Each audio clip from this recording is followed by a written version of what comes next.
sebagai tumbuhan. Tumbuhan. Tumbuhan yang dimiliki oleh alam. Apa yang nama sumber daya alam? Semua potensi alam. Oke, yang lainnya? Tumbuhan. Tumbuhan, hewan, apa ini mah? Yang berasal dari alam ya. Segala sesuatu yang dari alam. Dan manusia. Jadi untuk hewannya enggak? Ini sama juga. Segala tumbuhan ya. Untuk segala makhluk hidup. Oke. Jadi tepuk tangan untuk semua teman yang sudah jawab hari ini. Oke, ini ya sumber daya alam.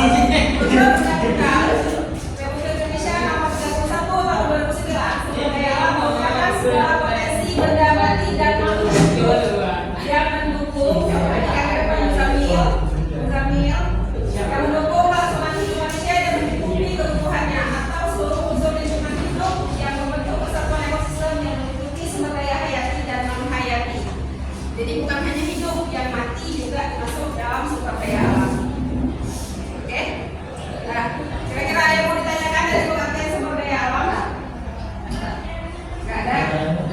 Oke, kalau tidak ada, sekarang selanjutnya akan dilanjutkan oleh pengajar ya. Mohon perhatiannya ke depan.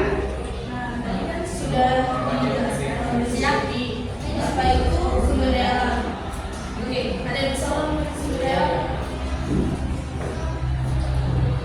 Tadi sudah sempat menjawab. Siapa tadi yang menjawab apa itu sumber daya alam? Boleh? Boleh dibaca PPT juga, boleh kalian sampaikan pendapatnya tidak apa itu sumber daya alam.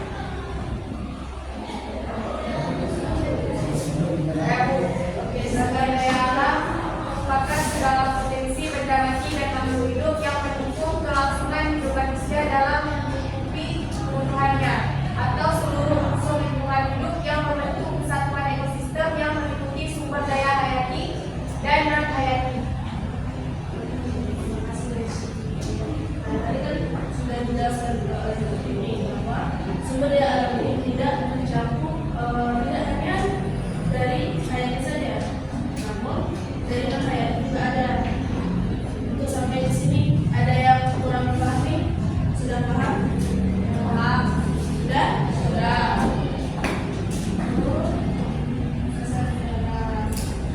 Selanjutnya ada nilai dari sumber daya alam. Sumber daya alam ini ternyata punya nilai tersendiri loh.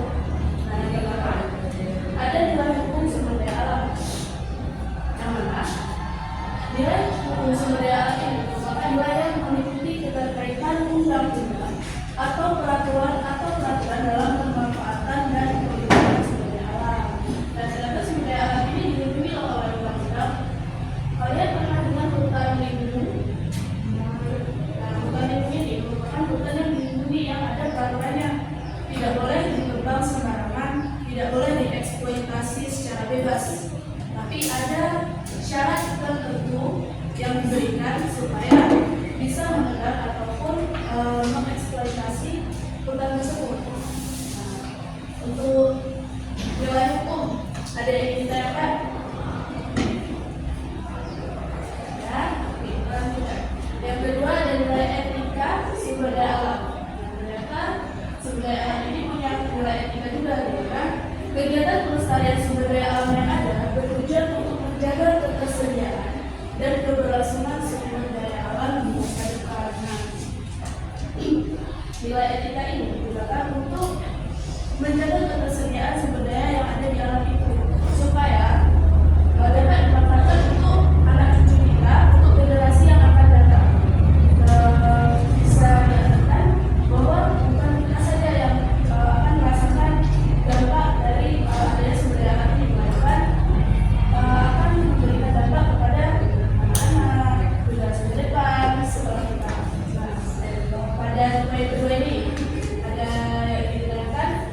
Ya.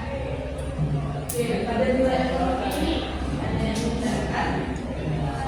Sudah? Sudah. Oke. Nilai yang keempat ada nilai estetika sumber daya alam. Nah, ternyata sumber daya alam ini punya nilai estetika. Apa nilai estetika? Tidak cuma tempat ataupun lokasi yang memiliki nilai estetika saja. Ternyata sumber daya alam ini juga punya loh. Nah, makanya perilaku yang dimaksud di sini adalah untuk menghargai keindahan sumber daya alam yang ada. Kan? Kalian sering selalu sering foto di lokasi wisata ataupun di tempat-tempat sudut tertentu yang punya nilai estetik. Ya, pasti kan? Oke. Nah, untuk nilai sumber daya alam ini dapat dipahami? Ya, paham. Kalau ada pertanyaan, boleh? Sudah paham semua? Ada. Kita lanjutkan ke klasifikasi sumber daya alam. Ada yang tahu berapa klasifikasi sumber daya alam? Apa Daniel klasifikasinya? Ayo, ada loh di buku. Coba. Boleh dibuka bukunya. Boleh dibuka bukunya.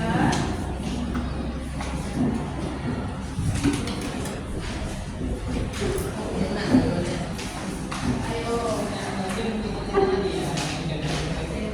Ada yang tahu tidak?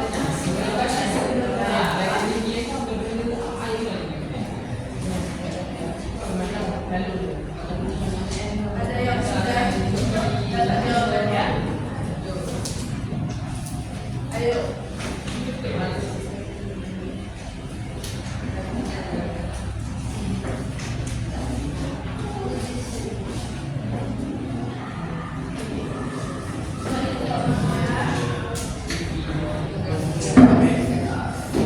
Klasifikasi sumber daya alam.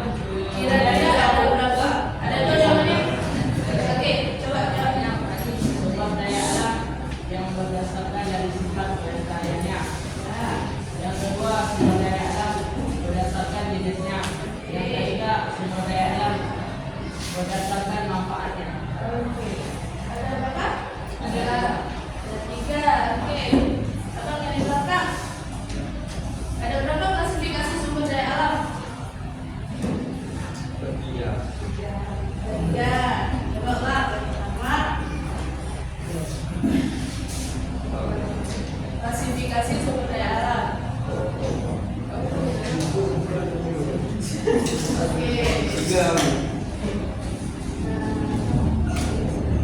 Yang pertama berdasarkan bentuk dan potensinya.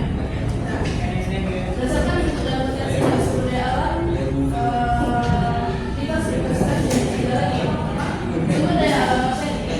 Sumber daya alam ini merupakan sumber daya yang dimanfaatkan dalam bentuk fisiknya seperti kayu, pasir, batu, besi, nikel, dan lain-lain.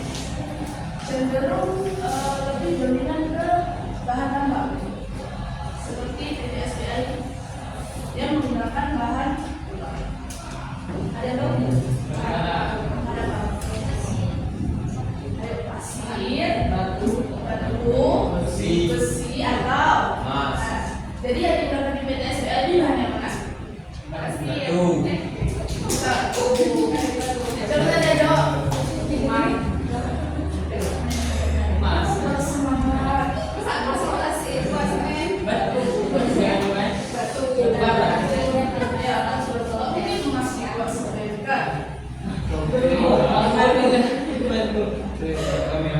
Kalau masuk semen kayak raya semuanya.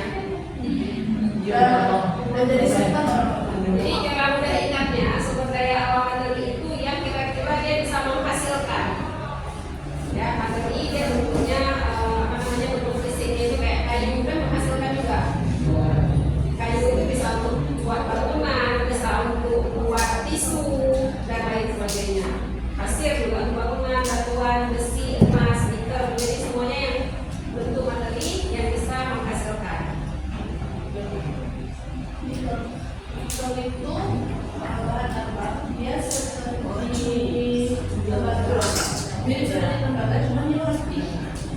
Ya. Kalau tidak salah bahasa itu. Oke, di sumber daya alam materi ini sudah paham? Sudah. Nanti kalau kita harus jawab. Oke, yang kedua ada sumber daya alam energi. Nah, sumber daya alam energi ini merupakan sumber daya yang dimanfaatkan energinya seperti minyak bumi, gas bumi, dan batu bara. Nah, ada yang tahu tambang minyak terbesar di dunia itu ada di mana? Qatar. Di mana lagi? Qatar. Qatar. Oke, nah, Di Qatar. Qatar. Oke. Makanya di Qatar itu seluruh warga negaranya dibiayai hidupnya. Ya. Sampai mau kuliah dimanapun gratis ya hidupnya. Tapi kalau kita mau bekerja di sana itu sulit. Harus ada yang mau menjamin kita untuk bekerja di sana. Kalau nggak ada penjamin kita nggak bisa kerja di sana. Berarti juga populasi hidupnya dikit kan?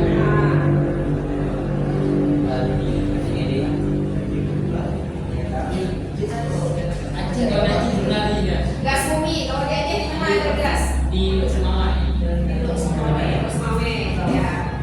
Minyak, kalau minyak dia di mana ada minyak? Yang kemarin itu sempat menunggak Aceh Timur. Dan ada yang meledak sampai semurah apinya berapa meter ke atas. Karena kenapa? Itu kita bor minyaknya pakai cara manual, bukan pakai pabrik yang canggih, enggak. Tapi masyarakat bekerja sendiri. Masih ilegal, nggak ada resmi. Oh yang kita buat migas tuh kemarin. Yang mana? Yang migas tuh saja migas. Itu kan diatur sama pemerintah nantinya. Jadi kalau yang ditentukan dulu, tapi pemerintah belum ke sana, nanti itu udah ditentukan dulu. Tapi kalau yang jadi timur, ini masyarakat gali sendiri, ngebor sendiri, Ilegal. ilegal. Makanya sama kayak emas, emas yang apa namanya yang di apa namanya? Oh di Tangse itu kan sampai bagiannya berapa meter ke dalam tanah. Kan sering ada longsor, itu ilegal. Apa yang diajar bapak pakai penyulingan dalam sungai. Itu ilegal. Jadi sebenarnya itu merusak hutan. Kenapa merusak lingkungan? Karena mereka menggali ke dalam. Akhirnya ketika terjadi goncangan ada gempa, di bawahnya ada penahan lagi, di atasnya ada bangunan. Makanya kenapa bangunan sama kayak bangunan? Kalau kita bangun awalnya fondasi itu satu lantai, kita bangun 3 lantai, pas ada gempa langsung ambruk karena dia dasarnya nggak menentukan. Oh ya, satu lagi batu bara, di mana ada di Aceh? Batu bara untuk PGSBA dari mana di bawahnya? Dari mana? Dari Naga, ya dari Aceh Barat atau dari Raya, dari sana. Laut di bawahnya, bukan dari laut, tapi pengalitan dari laut. Ya. Dan sumber daya energi ini siapa? Berarti Aceh kaya ya? Kaya nggak Aceh? Kaya. Aceh itu sumbernya kaya. Cuma sumber daya manusianya kita yang kurang, sehingga orang luar yang kerja. Contoh desa yang di atasnya siapa yang kerja itu tingginya? Orang luar.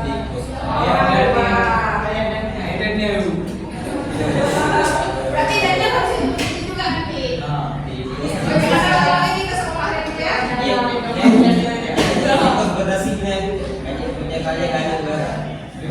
Oke, sudah dapat dipahami? Sudah ada uraiannya ada sumber daya alam buang. Nah, sumber daya alam buang ini berupa buang atau tempat hidup seperti daratan, lautan, udara. Di lautan juga ada mungkin ikan, barang, dan lain di situ. Jangan dijumpai sumber daya yang melimpah. Sehingga setiap ruang atau tempat di sumber daya itu dapat dimanfaatkan lagi. Oke. Dan lautan dan di daratan ini seperti kita di sini. Kita memanfaatkan ruang yang ada supaya dapat kita nikmati juga.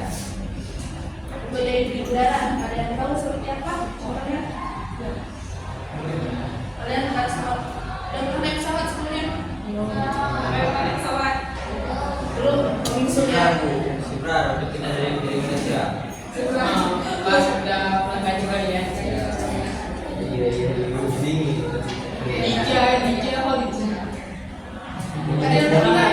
Ini. Para penjajah Malaysia di bumi. Oke, nah Di udara itu juga ada loh faedah doang yang bukan dibuat. Memang ada di jalur transportasi udara pesawat. Di situ ada jalur khususnya lagi, bukan migas, bukan pesawat jalannya bukan. Ada syarat atau ada tempat tertentu yang tidak bisa dilewati.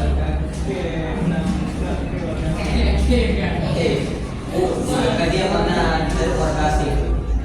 Pesawat delegasi. Coba ulang ya, dengar dulu. Muhammad Hanafi. Jadi tadi Bu Nadia udah jelaskan kalau di darat kita nampak jalannya, ya. Kalau di laut nggak nampak. Gimana cara kita tahu nanti mau tujuan kita pakai apa? Kompas. Kompas, GPS ya. Kalau udara, udara pakai apa? Sama juga ada titik koordinatnya. Makanya kenapa kalau satu pesawat ini dia akan berlalu ke pesawat lainnya. Karena mereka mengatur jangan sampai nanti ketika landing sama berbarengan kecelakaan. Pesawat kan dia besar, nggak kayak bus. Bus lebih kecil gitu. Malah mungkin kalau di tempat orang sampai bus, kereta api semuanya waktunya cepat sampainya. Misalnya kayak kita ada angkutan umum 4 kota aja. Sampai ke titik kita jam 11.05, jam 11.45 sama di daerah orang. Tapi mungkin di kita belum terlalu disiplin untuk waktu itu. Yang udah disiplin di daerah kita itu lewat jalur udara. Mau masuk kita di scan semuanya, dicek barcode dan sebagainya. Sampai dengan tiket kita wajib lengkap. Makanya kenapa ketika kejadian tenggelam kapal berita nggak bisa diprediksi berapa penumpangnya. Karena nggak ada dalam yang sampai sekarang kita kesapang. Ada nggak yang tahu kopi KTP? Coba ditanya nama siapa? Ya, soalnya ambil tiket. Tapi kalau naik pesawat sampai yang bayi diminta datanya. Itu makanya kenapa kalau kecelakaan pesawat lebih terdeteksi berapa korbannya dibanding kecelakaan laut. Ya.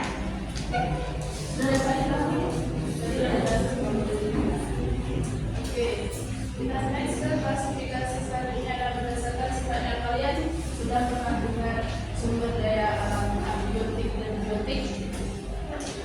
Sudah? Oke, sumber daya alam pertama berdasarkan klasifikasi sumber daya alam berdasarkan sifatnya. Yang pertama ada sumber daya alam abiotik atau non hayati, di mana sumber daya alam ini merupakan sumber daya alam yang berupa benda mati. Seperti ada sumber daya listrik, ada sumber daya tambang, di situ ada batuan dan tanah. Kemudian yang kedua ada air, sinar matahari, dan panas bumi. Gimana? Oke, pada contoh tambang tadi sudah Ibu jelaskan juga terkait tambang di PTSBA ini.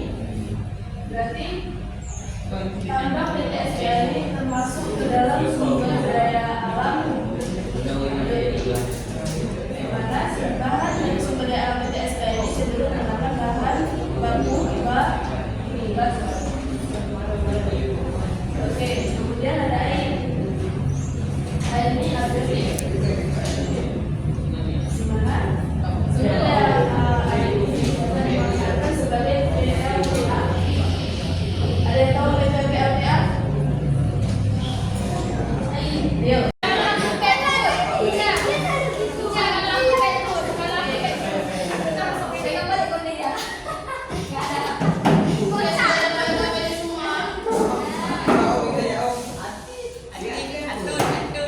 Sudah.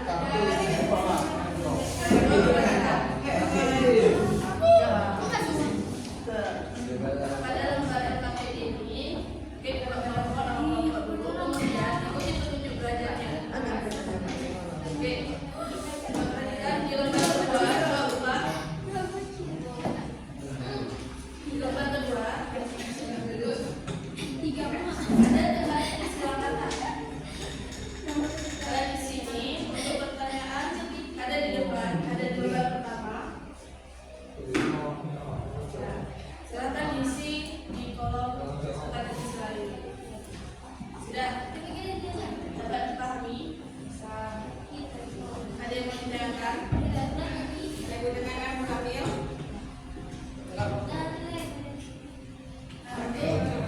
Lembar ketiga. Next, ya, lembar ketiga dulu. Next ya. Kan ada gambar nih. Kalian klasifikasikan setiap gambar ini ke dalam klasifikasi sumber daya alam. Tadi sudah ada sumber daya alam dan berbagai sifat jenis dan rasanya. Ada buku paket semua. Boleh kalian lihat referensinya dulu. Untuk banyak tadi ada yang mau dilakukan. Ada yang mau dilakukan untuk kalian sampai ya, sudah paham? Oke, boleh dikerjakan. Terus sama kelompok, sambung banyak.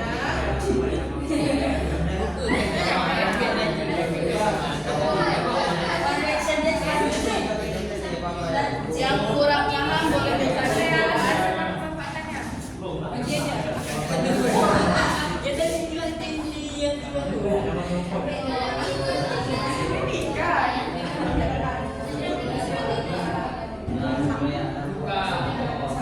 Ya, kamu betul kan?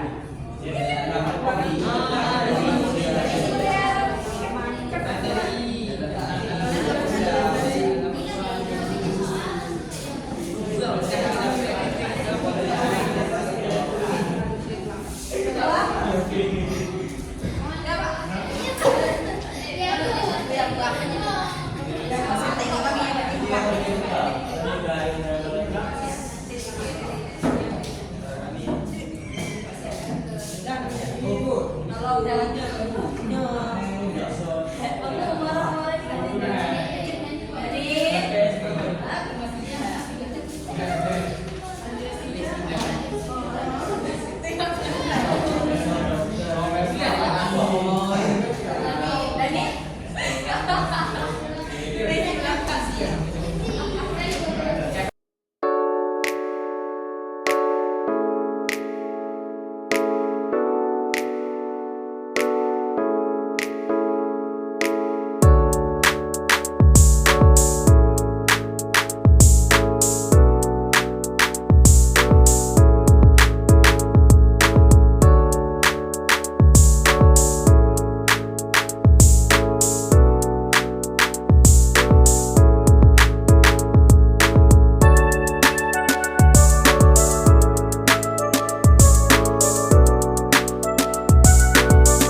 Jungle.